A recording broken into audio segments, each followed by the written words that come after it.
Hey, hi everyone. Right, we're looking today at a Range Rover Evoque. This one's a cabriolet model. So it's got a fault with the telematics battery. So that's the message you get on the dash. SOS system, limited functionality. And when you investigate the fault code, you get a fault code for the telematics backup battery. There's a small battery inside the unit, so the location of this is behind the rear seat. You see, these are the bits I've already taken off just to make the video more compact. So first of all, you have to take the seat base out. So you pull the little inserts from the Isofix clips out, and then you pull out the actual housing. This just clips on top and bottom onto the little wires of the seat bars. Then with your hand under the front of the seat, you push that little clip and the seat pops up. The back of the lower part of the seat clips in to a little ridge on the floor, and then you basically just wriggle it out just like that, and then stand that somewhere out of the way. And then the back of your seat is the center armrest. So you see these, see these little lugs on the center armrest? You push in the little clip there and the center armrest pops out. Behind that armrest are 3 Torx 40 screws, and then there's also 2 Torx 40s just there, so underneath the seat. And then the seat lifts up, so the back seat lifts up. These little hooks, one each side, come off there. I find it easier with the headrest out the way, just so you can get a nice clean lift up on the seat. So once you're then in here, on the right hand side, just next to the seatbelt buckle, is this cover. This cover needs to come off, so it just pulls off.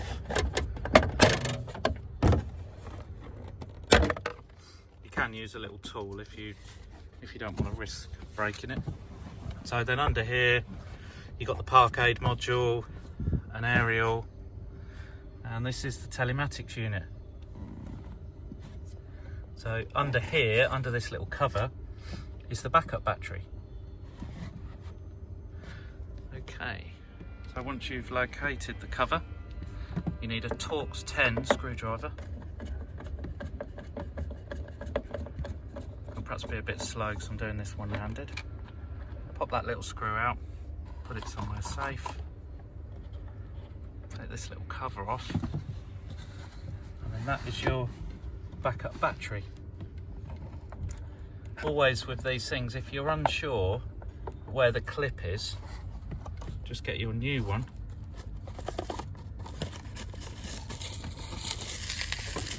Get your new one out. Have a look at the battery, see where it's going to sit. Have a look at the clip. So yeah, that's pretty simple. So then pop the battery out, and then just push this little clip in, take it out of the board. Always check the connections, just have a little look at the board, make sure there's no water or anything in there. These aren't known for watering, but Land Rovers in general are known to like a bit of water. So then with your new one, that's it, nice solid click. And then sit that back in how the old one was. There we go. Just make sure the cover's going to go over that nicely. Yep. Pop the cover on. Find your screw that you've saved for later. Pop the screw in. Normally with 2 hands this is a bit easier. Let's put that in the cover. There we go.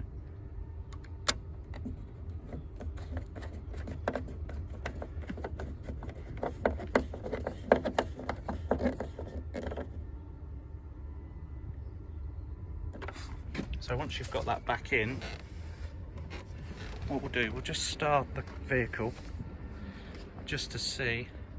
Oh, by the way, these are reasonably cheap, these batteries.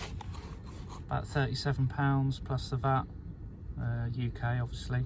That's the part number if anyone wants to know that.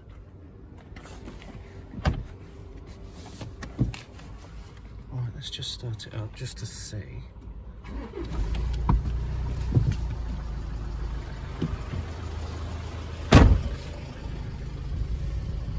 Let's give it a few minutes.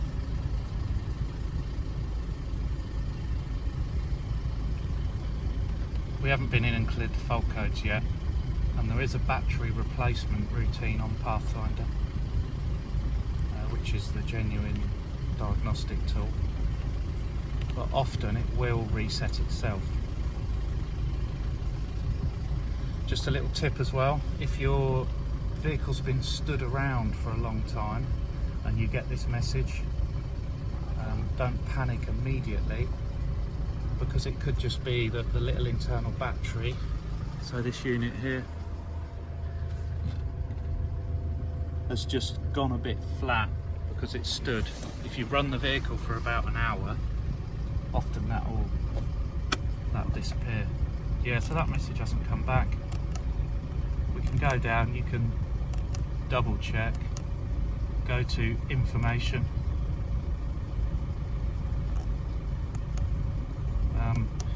If there's any warnings, that'll be highlighted. If that's greyed out, like it is now, so you can't select on show warnings, that means that there aren't any warnings to show, which is good. So if we just create one, so we've opened the door while it's running. Yeah, it's telling us now the ignition's on. So now if we go into information, we've got a warning, you see. Again, that's gone. So yeah, that's where the unit is on the convertible Range Rover Evoque. Always worth going in afterwards with the diagnostic kit and just clearing the codes, because that code may well still be stored in the Telematics Control Unit. So the other location that these can be, not particularly on the cabriolet, but on the standard body, is underneath this panel in the side. So sometimes they're there. On this one, the RFA unit, so with this panel out, you have to take the top and bottom one out, and this carpet. So underneath there, under a little bar, is the remote keyless module. There you go. So that's that. I hope that helps someone out and stops people stripping the whole car just to find that unit. Thanks for watching.